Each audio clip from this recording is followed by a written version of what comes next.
Hello friends, welcome back to my channel. આજે હું સાંજની રસોઈનો ખૂબ જ જોરદાર આઈડિયા તમારી સાથે શેર કરીશ.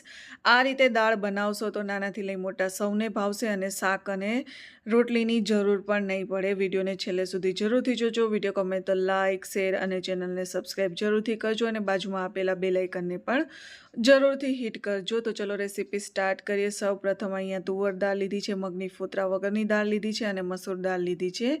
અહીંયા 3 દાળનો ઉપયોગ કર્યો છે. ત્રણેય દાળને સારી રીતે ધોઈ અને આપણે કુકરની અંદર ઉમેરી દઈશું. ખૂબ જ સરળતાથી બની જાય છે અને એકદમ નવી રીત છે.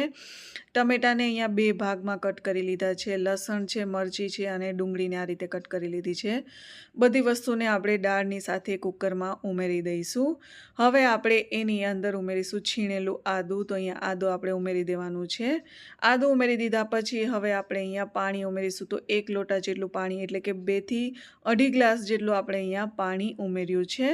પાણી ઉમેર્યા પછી હવે આપણે એની અંદર ઉમેરીશું હિંગ અને હળદર. આ રીતે તમે બનાવશો ખૂબ જ ટેસ્ટી પણ બનશે અને ઘરમાં બધાને ભાવશે. અને સાંજ માટે શું બનાવવું એ ઓપ્શન નથી હોતો, તો તમે આ રીતે બનાવી શકો છો. અહીંયા આપણે સ્વાદ અનુસાર મીઠું પણ ઉમેરી દીધું છે. અહીંયા થોડું તેલ ઉમેરી દેશું અને કુકરનું ઢાંકણું બંધ કરી અને 5 સીટી થાય ત્યાં સુધી દાળને સરસ રીતે પકાવવા દઈશું. એટલે બધી જ વસ્તુ સારી રીતે બફાઈ જશે. તો અહીંયા તમે જોઈ શકો છો 5 સીટી જેવું થઈ ગયું છે. હવે આપણે ચેક કરી લઈએ તો દાળ સરસ એવી બફાઈ ગઈ છે. તો અહીંયા આપણે પાણી ઉમેરી દઈશું. તમારે જેટલી જાડી પાતળી દાળ રાખવી હોય એ હિસાબે પાણી ઓછું વધતું કરી શકો છો. હજુ પણ આપણને એવું લાગશે તો જ્યારે દાળ ઉકળતી હશે ત્યારે આપણે પાણી ઉમેરી દઈશું. પાણી ઉમેર્યા પછી મિક્સ કરી દઈશું. હવે આપણે એનો વઘાર કરી લઈએ. તો એક કડાઈની અંદર થોડું આપણે તેલ ઉમેરીશું. તેલ ઉમેર્યા પછી અહીંયા આપણે રાઈ ઉમેરીશું. રાઈને સારી રીતે તેલમાં પકાવવાની છે. સાથે આપણે સૂકું લાલ મરચું ઉમેરી દઈશું. અને પછી હવે આપણે એની અંદર જીરું ઉમેરી દઈશું. બધી વસ્તુને સારી રીતે ચડવા દઈશું, એટલે કે સારી રીતે પાકી જાય. પછી અહીંયા આપણે સાથે લસણના ટુકડાઓ પણ ઉમેરી દઈશું. લસણ બ્રાઉન રંગનું થાય ત્યાં સુધી રહેવા દઈશું. લસણ બ્રાઉન રંગનું થઈ જાય એટલે જે દાળ છે એ આપણે ડાયરેક્ટ ઉમેરી દેવાની છે. સાથે આપણે અહીંયા થોડી હિંગ અને હળદર ઉમેરી દઈશું. એના સિવાય કોઈ પણ વસ્તુનો આપણે ઉપયોગ નથી કરવાના, કેમ કે ડુંગળી છે, ટમેટું છે, આદું છે, મરચી છે ઓલરેડી આપણે દાળ બાફવામાં ઉમેરી દીધું હતું એટલા માટે. તો અહીંયા દાળ ઉમેરી દઈશું. દાળ ઉમેર્યા પછી સારી રીતે આપણે એને મિક્સ કરી લઈશું અને એને સરસ રીતે ઉકળવા દેવાની છે. તમને મારી રેસિપીઝ કેવી લાગે છે? જો તમારું કંઈ રેસિપીઝ માટેનું સજેશન હોય તો તમે કમેન્ટ કરીને કહી શકો છો. મસાલામાં અહીંયા આપણે થોડો એવો ગરમ મસાલો લીધો છે અને થોડો એવો લાલ મરચાંનો પાવડર ઉમેર્યો છે. હવે અહીંયા આપણે થોડું એવું સ્વાદ અનુસાર મીઠું ઉમેરીશું. બધી વસ્તુ ઉમેર્યા પછી સારી રીતે મિક્સ કરી દઈશું અને દાળને સરસ ઉકળવા દઈશું.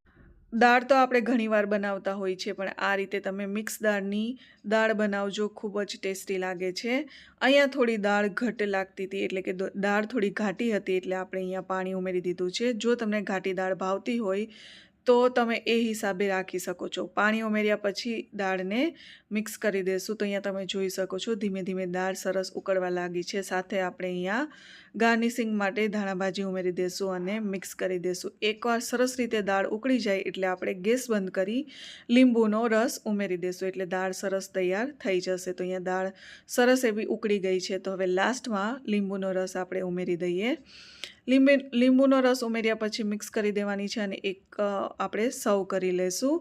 તો એને તમે ભાત સાથે પણ ખાઈ શકો છો, એટલે સાદા ભાત સાથે પણ ખાઈ શકો છો અને જીરા રાઈસ સાથે પણ ખાઈ શકો છો. તો અહીંયા આપણે સાદા ભાત બનાવ્યા છે અને દાળને આપણે સર્વ કરી લઈશું. તો તમને આ રેસીપી કેવી લાગી? જો વિડીયો ગમ્યો હોય તો વિડીયોને લાઇક કરજો, તમારા ફ્રેન્ડ્સ એન્ડ ફેમિલીમાં શેર કરજો અને આવી જ રીતે સપોર્ટ કરતા રહેજો. અને ડિનર માટેનો જો કોઈ પણ ઓપ્શન ના મળતો હોય તો તમે આ રીતે બનાવી શકો છો. નાનાથી લઈ મોટા સૌને ભાવશે. મળીએ નેક્સ્ટ વિડીયોમાં કોઈ નવી રેસીપી સાથે. ત્યાં સુધી બાય.